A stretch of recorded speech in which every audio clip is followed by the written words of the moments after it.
L'idée est vraiment de rassembler toutes les cibles du campus pour que justement on ait ce rôle fédérateur. On s'adresse tant aux PME, aux collectivités, on a un parcours d'ailleurs PME, que à des populations plus techniques, soit des experts cyber, soit des DSI ou des RSSI. Donc vraiment se retrouver tous ensemble, échanger, voir que tiens, t'as la même problématique que moi, ou moi je suis en train de mettre en place tel outil, je me suis fait attaquer, on va avoir 2 retours d'expérience aussi pour partager. En cyber, c'est important de partager aussi ce qui est arrivé pour qu'on apprenne.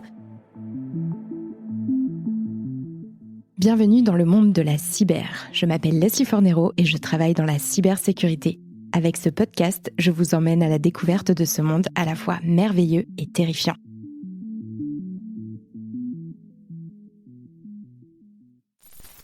Bonjour à tous et bienvenue dans ce nouvel épisode du monde de la cyber. Aujourd'hui, je commence un tour de France de la cyber. Je suis à Lille, au campus cyber Hauts-de-France Lille Métropole, où j'ai l'honneur d'être invitée au Campus Cyber Summit. Donc pour cet épisode spécial, je vais vous parler du risque cyber au niveau local, donc plus spécifiquement dans cette région des Hauts-de-France. Et pour commencer cet épisode, je suis avec Florence Puybarreau, directrice des opérations du Campus Cyber. Bonjour Florence. Bonjour Leslie. Alors merci déjà de m'avoir invité à votre événement. Pour commencer, est-ce que tu peux revenir sur l'histoire de ce campus cyber qui est tout nouveau dans la région, sa mission et puis son fonctionnement aussi? Alors, le campus cyber n'est pas si nouveau que ça, parce qu'en fait, nous avons été le premier campus territorial à être labellisé en juin 2022. Donc, ça remonte déjà à plus de 2 ans. Mais c'est vrai qu'on a vraiment démarré nos activités en avril 2023. Et donc, ça fait 1 an et demi, en effet, qu'on est vraiment présent sur le territoire pour tous les Hauts-de-France. On est situé à Lille, puisque, en fait, nous dépendons d'Eura Technologies, le grand incubateur de start-up, grand incubateur européen de start-up. Et nous sommes donc partis d'Eura Technologies et on est vraiment axé sur la cyber avec nos spécificités propres. Et quelles sont vos spécificités justement ? Alors justement, venant d'Eura Technologies, on a la chance d'avoir un prisme sur l'innovation, puisque nous avons plus de 15 startups qui sont incubées et accélérées sur le campus cyber, donc des startups cyber, ce qui représente l'un des plus forts taux en France, puisqu'on a à peu près 168 startups cyber sur tout le territoire. Oui, c'est important de développer l'écosystème cyber en région aujourd'hui. Oui, c'est très important. On a de la chance aussi en Hauts-de-France d'avoir déjà une grosse dynamique cyber. On a des très belles entreprises. Alors, je veux fâcher personne, mais on peut citer Advance, on peut citer Vadé, on peut citer Oversock, et puis plein d'autres entreprises vraiment talentueuses qui sont des pure players de la cyber. D'autres entreprises qui ne sont pas des pure players mais qui font de la cyber. Donc on a déjà ce terreau. On a également beaucoup de compétences, beaucoup d'écoles d'ingénieurs qui forment des jeunes à la cybersécurité. Donc ça aussi c'est une dynamique. Et puis des grands groupes qui ont des équipes cyber.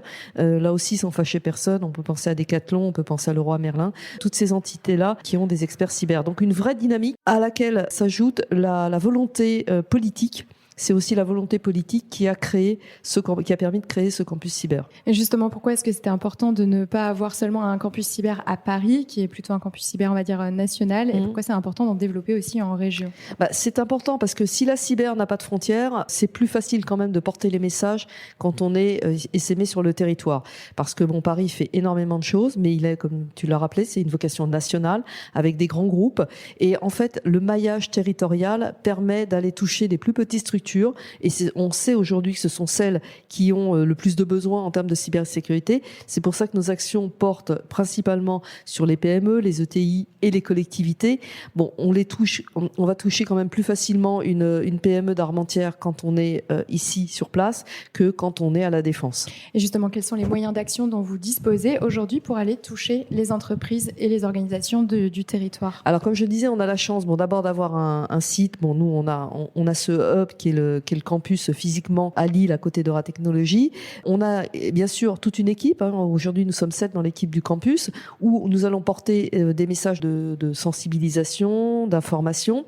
On travaille avec l'ANSSI et on s'appuie sur le diag de l'ANSSI, mon aide cyber, pour faire des diagnostics auprès des entreprises et des collectivités également. Donc on a un certain nombre d'outils. Mais surtout, ce qui est important, ça c'est rappelé régulièrement, on travaille ensemble et en réseau. C'est-à-dire que on n'est pas tout seul dans notre coin. On travaille avec l'ANSSI régional, avec le délégué régional. On travaille avec la police, la gendarmerie, le centre de réponse à incidents qui est installé dans nos locaux. On travaille ensemble et avec aussi la région, la métropole de Lille, enfin tous les élus locaux aussi, les structures locales pour aller sensibiliser et porter les messages.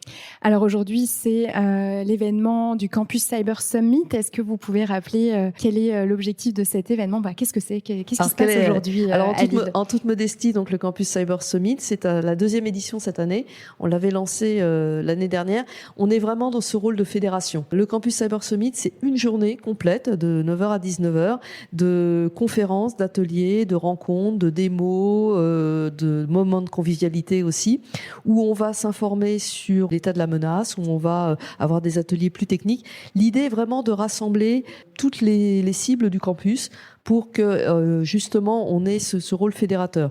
On s'adresse tant aux PME, aux collectivités, on a un parcours d'ailleurs PME, que à des populations plus techniques, soit des experts cyber, soit des DSI ou des RSSI. Donc vraiment se retrouver tous ensemble, échanger, voir que tiens, t'as la même problématique que moi je suis en train de mettre en place tel outil, je me suis fait attaquer. On va avoir 2 retours d'expérience aussi pour partager, parce qu'on partage pas en cyber, c'est important de partager aussi ce qui est arrivé pour qu'on apprenne. Et puis les moments de convivialité, puisqu'on est dans le Nord, tout se termine toujours bien autour d'une boisson gazeuse, qu'elle soit soft ou un peu alcoolisée.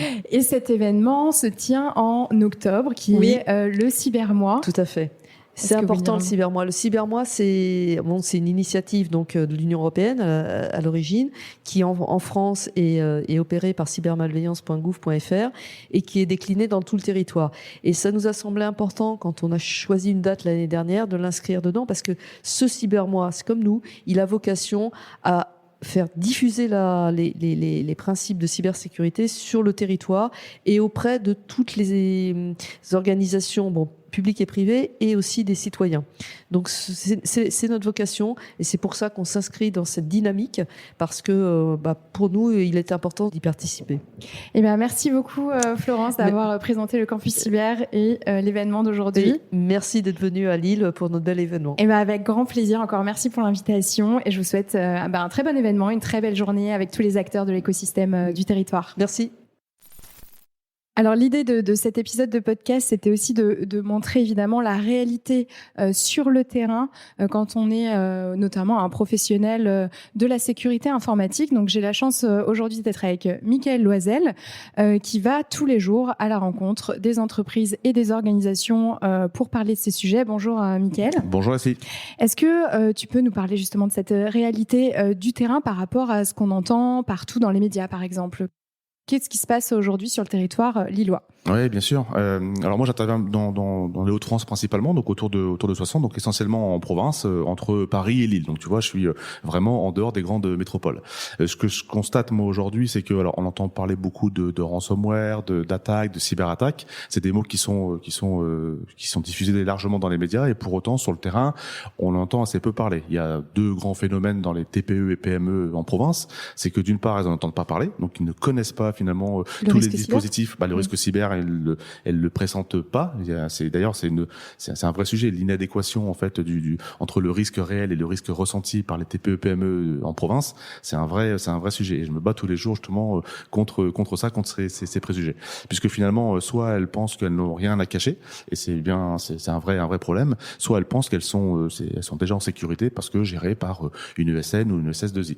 Or, c'est pas le travail des SS2I. Et puis elles s'aperçoivent qu'elles avaient pas de sauvegarde le jour où elles se font attaquer. Exactement, pas de sauvegarde, ou on pense que du coup dans le contrat c'est écrit, sauf que du coup c'est pas forcément validé, ou alors on a une sauvegarde mais on n'a pas forcément fait les tests de restauration réguliers, donc du coup parce que c'est pas le travail des ESN que de faire cette partie, en tout cas pure sécurité informatique. Et donc comment tu agis toi ? Quels sont tes moyens d'action pour aller les sensibiliser et les accompagner sur ces sujets ? C'est essentiel de mon point de vue, agissant une fois de plus principalement dans des petites structures en province, de vulgariser et d'éviter tout ce qui est termes anxiogène et d'amener finalement cette culture, mais à travers un prisme très pratico-pratique. Donc empli de pragmatisme, c'est vraiment finalement ma marque de fabrique, et c'est d'arriver avec des choses très claires en leur disant voilà, peut-être d'identifier peut-être déjà les process métiers, les process clés, leur dire c'est quoi votre outil de travail, pardon, et de travailler peut-être sur cet outil, cette chaîne de valeur, et dire peut-être que si ça s'arrête, qu'est-ce qui se passe chez vous? Si je vais derrière dans la salle et je coupe tout. Une petite analyse de risque. Exactement. Et d'impact. Exactement. Mais finalement, analyse de risque et d'impact, tu fais bien de le signaler, mais finalement très simple, parce que c'est pas les mots que j'ai employés. Je sais que moi c'est bien ça derrière. Tu as raison de spécifier. Et derrière pour le client, c'est simplement un échange finalement autour d'un café. Et là, il commence à percevoir finalement tout l'intérêt de sécuriser ses actifs métiers. Et est-ce qu'ils ont des RSSI, des responsables informatiques à qui tu t'adresses quand tu vas les voir? Non, très souvent, je suis en contact direct avec le PDG, le dirigeant, le gérant. Dans de rares cas, effectivement, j'ai un profil informatique, mais ça va être, et c'est pas du tout, je dirais, péjoratif, mais ça peut être un technicien, un ingé qui parfois est un peu tout seul, ou quelqu'un qui est une double casquette, qui va être en charge de la partie RSE, qualité, et puis comme c'est lui qui a un peu plus de maturité en informatique, qui va s'occuper de l'informatique, ou le DAF aussi, très souvent. Et quels sont pour toi les enjeux principaux là à traiter dans ton territoire? Les enjeux pour moi sont clairement la sécurisation des données des entreprises. Enfin, je veux dire très très clairement, c'est aujourd'hui sur des grosses structures, il y a une résilience qui fait qu'elles sont en capacité à repartir ou assurer un redémarrage dans les délais qui sont raisonnables. Sur des plus petites structures, on n'a pas forcément ces capacités-là. Et le vrai enjeu pour moi, il est la sauvegarde vitale de nos entreprises du territoire. Parce que le tissu économique, il est vraiment là, quoi. Le message est passé, les sauvegardes avant tout. Merci beaucoup, Mickaël, pour ces éclairages sur les TPE-PME sur ce territoire lillois qui nous intéresse aujourd'hui. Merci Leslie. Et bon salon. Merci. On va maintenant parler de cyberattaques et pas des moindres. Je suis vraiment très honorée de recevoir le RSSI du groupement Hôpitaux Publics Grand Lille, Thomas Aubin. Bonjour Thomas. Bonjour. Et Nathalie Borgne, directrice du centre hospitalier d'Armentières. Bonjour Nathalie. Bonjour. Merci à vous deux d'avoir accepté cette interview. C'est pas tous les jours que je recueille des témoignages de cyberattaques, et je sais aussi à quel point ça peut être difficile de revenir sur les détails d'un tel événement. Alors pour commencer, je vais vous demander de me raconter comment vous avez découvert et vécu cette cyberattaque dans un premier temps. C'est dans la nuit du 10 au 11 février que je reçois un coup de fil à 3h du matin de l'équipe locale informatique qui est déjà sur site et qui me signale que certains sujets au niveau du système d'information dysfonctionnent. Donc je prends quelques éléments d'information, les symptômes effectivement, et puis je m'assure que les premiers sujets de protection sont déjà faits. On s'est coupé d'internet et on a protégé les sauvegardes, et je me mets rapidement en route pour arriver au centre hospitalier d'Armentières, et donc pour constater qu'effectivement nous avons des postes informatiques sur lesquels il y a des fichiers avec des noms bizarres qui font tout de suite penser à des fichiers qui ont été chiffrés, et puis des imprimantes qui sortent des revendications en anglais, toutes les imprimantes de l'hôpital qui sortent des revendications en anglais. Et donc très rapidement, effectivement, on bascule dans un constat que nous sommes face à une cyberattaque, et que il va falloir prendre des mesures immédiates pour maîtriser et protéger ce qui reste protégeable. Et à ce moment-là, qu'est-ce qui se passe concrètement au niveau de l'impact sur le fonctionnement de l'hôpital ? Alors l'impact sur le fonctionnement de l'hôpital, il est majeur puisque c'est une attaque qui a lieu dans la nuit, donc forcément avec pas d'informaticiens sur place pour se rendre compte en live que l'attaque survient. Et donc quand on arrive, effectivement, l'attaque est déjà étendue, et donc on a environ 95% de notre parc informatique, serveurs et postes de travail touchés, et donc des fonctions effectivement majeures de l'établissement qui sont impactées. L'activité a toujours fonctionné. Par contre, ça a nécessité de la part des équipes une mise en place de procédures dégradées et beaucoup d'attention pour maîtriser en fait les risques de tous les circuits, et tout ce que ne faisait plus l'informatique parce que informatique indisponible, il a fallu le faire à tête d'homme, à main d'homme, à pied d'homme. Comment ça a été vécu par les équipes sur place ? Alors, je crois que tous les professionnels, ça a été... d'abord, je crois qu'on ne s'y attend pas. même si on se prépare, même si on se forme. Et ce que vous dites, vous fonctionniez en procédure dégradée. C'était une procédure qui était prévue déjà ou que vous avez mise en place en urgence? Alors, il y en a qui étaient prévues et il y en a d'autres qu'on a dû improviser parce que même si on écrit une procédure, c'est jamais exactement comme c'est écrit dans la procédure. Il faut toujours s'adapter. Donc, c'est vrai qu'on a la chance avec les professionnels hospitaliers, les professionnels des services de soins, c'est qu'ils ont quand même de grandes capacités de résilience et d'adaptation à des situations imprévues. Donc ça, c'est quand même une grande chance. Ils savent se débrouiller, ils savent sortir le papier crayon. L'essentiel, c'est la prise en charge des patients et de répondre à cette prise en charge. Donc, il y avait eu un exercice 15 jours auparavant, d'ailleurs, qu'avait coordonné Thomas et qui avait permis aux équipes de se préparer. Donc ça, je pense que ça a été une aide précieuse. Mais c'est vrai que pour les équipes, dans l'immédiateté, comme dans toute situation de crise, pendant la cinétique rapide, tout le monde est mobilisé, tout le monde revient, tout le monde gère, tout le monde fait dans l'humeur la plus bienveillante et dans le meilleur sentiment pour s'en sortir. Par contre, sur les temps plus longs, c'est extrêmement lourd en termes de charge mentale. Et un des enseignements, on en parlera peut-être tout à l'heure, mais les équipes l'informatique assiste beaucoup aussi à l'hôpital, les professionnels. Et la perte de cette assistance a aussi dû remobiliser en fait des connaissances, des compétences chez les professionnels et remettre en place en fait des usages qu'ils ne faisaient plus. Il faut comprendre ce qui s'est passé, par où l'attaquant a pu passer, ce qu'il a pu faire dans le système d'information, où est-ce qu'il a pu potentiellement laisser des traces, laisser des portes d'entrée complémentaires. Tant qu'on n'a pas cette analyse, on ne peut pas reconstruire correctement le système d'information. Donc ça prend un petit peu de temps, effectivement. On fait appel à des sociétés spécialisées qui sont extrêmement expertes là-dessus. Et vous l'avez aujourd'hui, cette analyse? Vous savez Tout à fait. Vient l'attaque? L'analyse, effectivement, a mis, on va dire, une petite vingtaine de jours à être réalisée. Mais on a effectivement la timeline, comme on dit, de l'attaque. Et donc, on a pu décider ensemble du point sur lequel on voulait repartir en termes de reconstruction du système d'information pour s'assurer que le système qu'on allait remettre en place était complètement exempt de traces de l'attaquant, de passage de l'attaquant. Et puis, bien entendu, sur le temps un petit peu plus long, donc on reconstruit et on reconstruit en mieux, parce que forcément, un système d'information qui a connu une cyberattaque, c'est qu'il est porteur de failles, voilà, aussi minime soit-elle, et donc on en profite pour reconstruire un système d'information à l'état de l'art, le mieux qu'on puisse, bien entendu, parce qu'il y a des enjeux financiers aussi derrière, et donc à l'état de l'art pour permettre d'avoir une sécurisation maximum dès lors que les services seront réouverts auprès des professionnels. On peut construire des murailles et on les a reconstruites, puisque j'ai dit qu'on a reconstruit le système d'information en mieux, parce qu'effectivement l'attaquant, plus il se casse les dents sur une muraille, plus il ira certainement voir le château fort d'à côté. Mais néanmoins, le trou de souris, on peut pas forcément avoir 0% de chance qu'il se crée, et dès lors qu'il est exploitable, il est exploité. Aujourd'hui, c'est compliqué parce que ils n'ont plus l'outil qu'il fallait. Il faut reconstruire. Ça demande beaucoup d'énergie, beaucoup de ressources de la part des professionnels. Et puis aujourd'hui, par exemple, sur l'ensemble des postes informatiques, tout le monde n'a pas encore l'Internet. Donc, les médecins en ont besoin, les professionnels en ont besoin. Vous aviez perdu des données? Nous avions perdu des données. Est-ce que vous avez retrouvé toutes vos données aujourd'hui?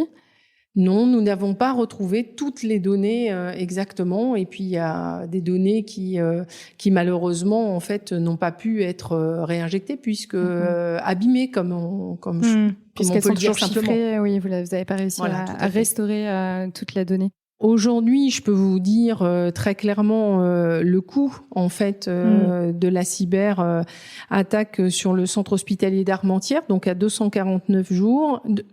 C'est ça. On est à 2,6 millions en fait de coûts cyber. Et donc, à ce jour, il n'y a pas d'aide ou de financement particulier dans cette situation. Ça n'a pas été prévu, ça n'a pas été imaginé.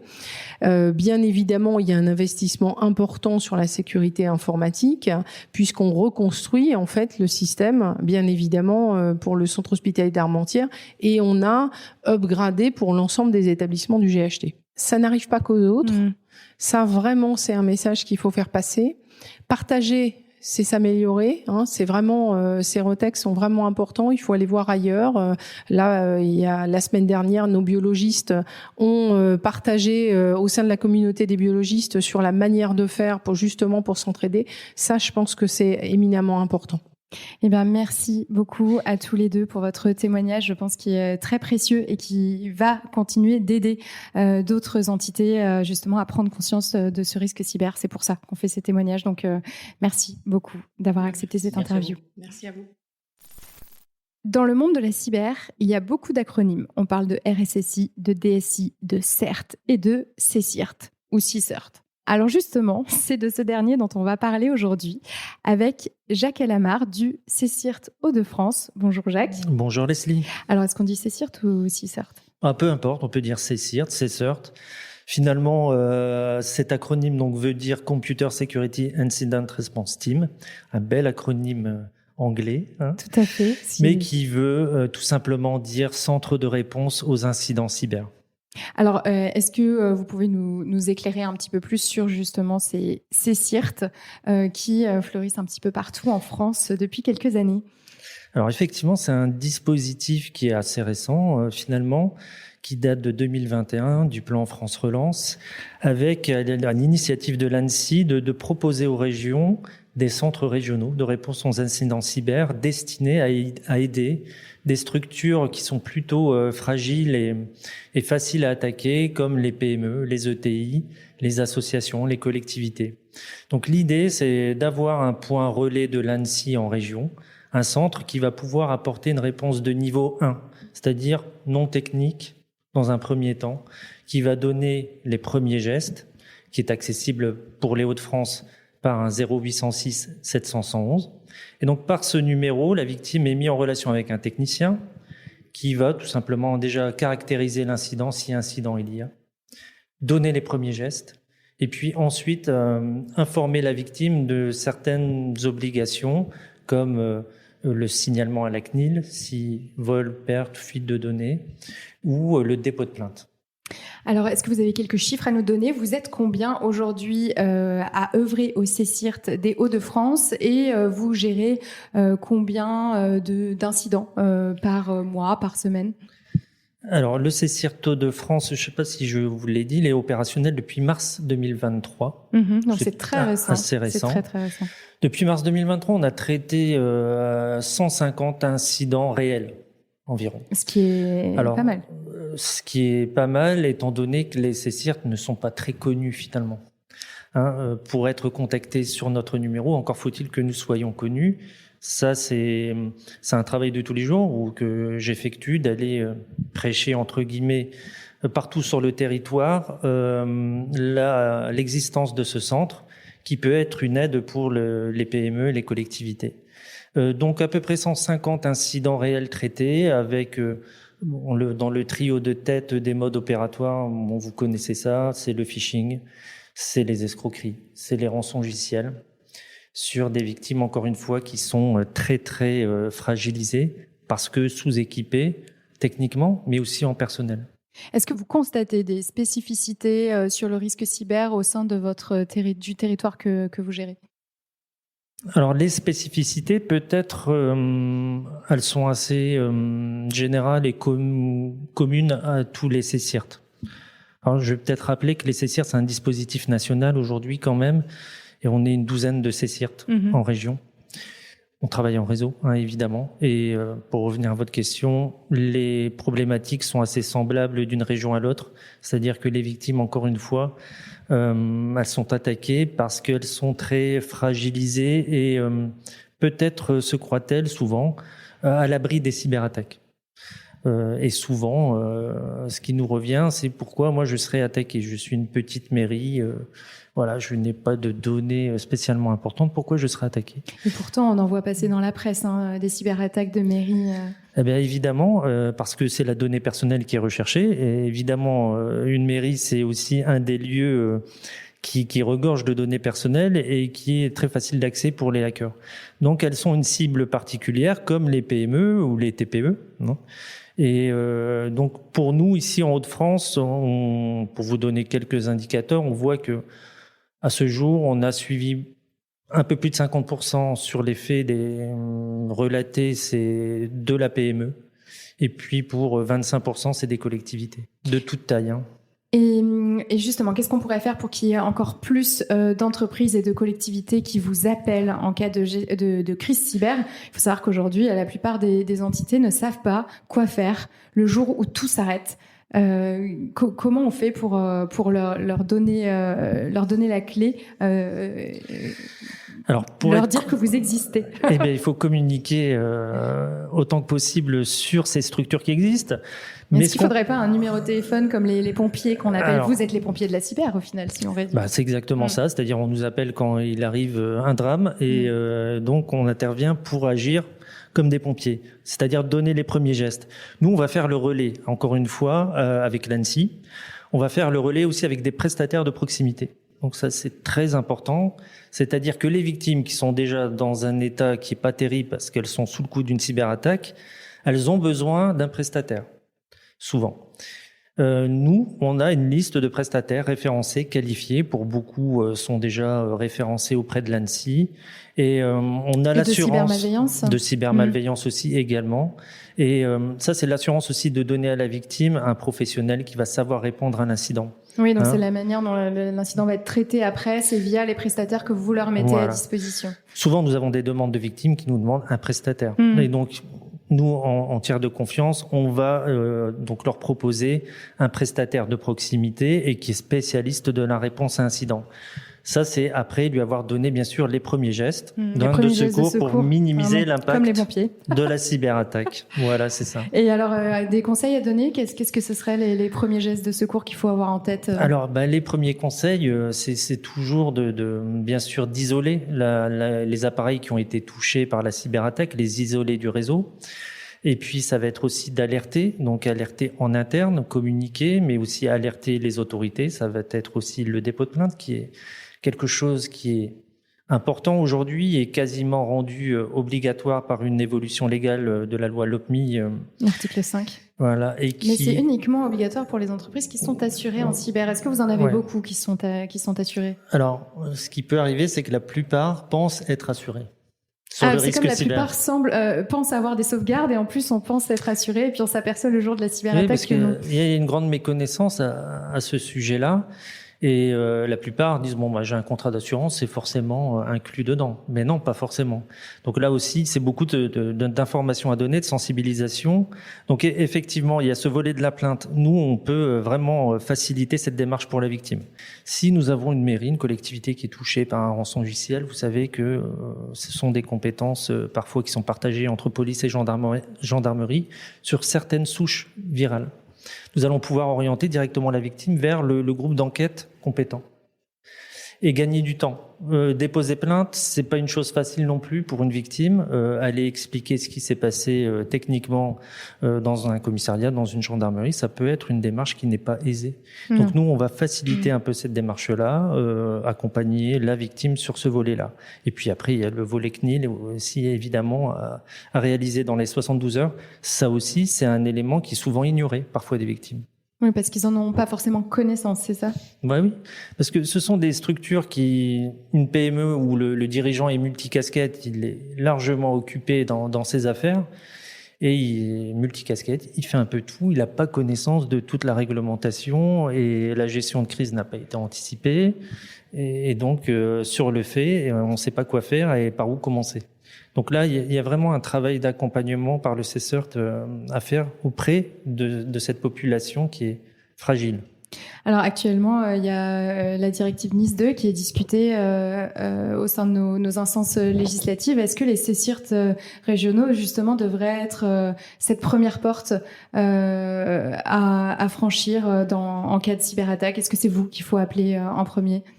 Alors, nous, notre équipe est toujours disponible pour répondre à toutes les questions, que ce soit même sur un mail douteux ou on nous appelle bien sûr pour des incidents quand il est trop tard, mais on est aussi disponible pour répondre à des questionnements de PME ou de collectivités. Dans le cadre de la Nice 2, eh bien, on aura aussi un rôle de conseil et d'accompagnement. Ça, c'est certain. Alors, c'est une réglementation sur laquelle aujourd'hui on a encore pas tellement d'éléments. Finalement, on sait qu'elle va nous concerner et qu'elle va concerner beaucoup d'entités dans les années qui viennent.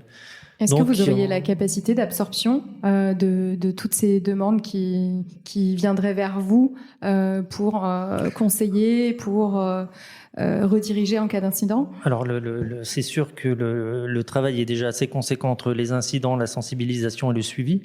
Après, on s'adaptera. Je pense que le dispositif des CSERT régionaux, c'est quelque chose qui a été prouvé aujourd'hui, qui prouve son efficacité et qui devrait certainement s'adapter justement à toutes ces évolutions, à cette réglementation et pouvoir tout simplement assister, parce que là il y a du potentiel. Je peux vous dire que des collectivités, des PME qui ont besoin d'être accompagnées sur ce volet-là, il y en a un paquet.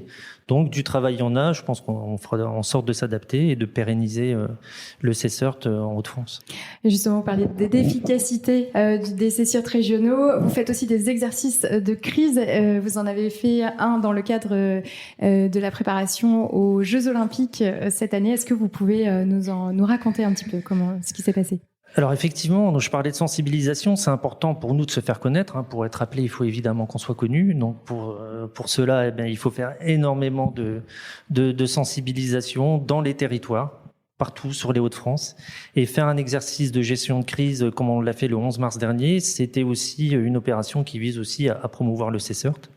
Mais il y a une autre vertu aussi, c'est de mettre en relation aussi des acteurs majeurs ici sur la métropole lilloise qui était concernée par les JO 2024. Donc on a imaginé avec l'aide d'Orange Cyberdéfense un scénario de plusieurs attaques sur des sites des Jeux Olympiques à Lille, et qui concernerait donc la préfecture du Nord, et qui on a fait jouer le C3N de la gendarmerie, l'ANSSI a participé, Ilevia ici, qui est les transports en commun de la métropole lilloise ont participé, le SDIS a participé, le stade Décathlon Arena.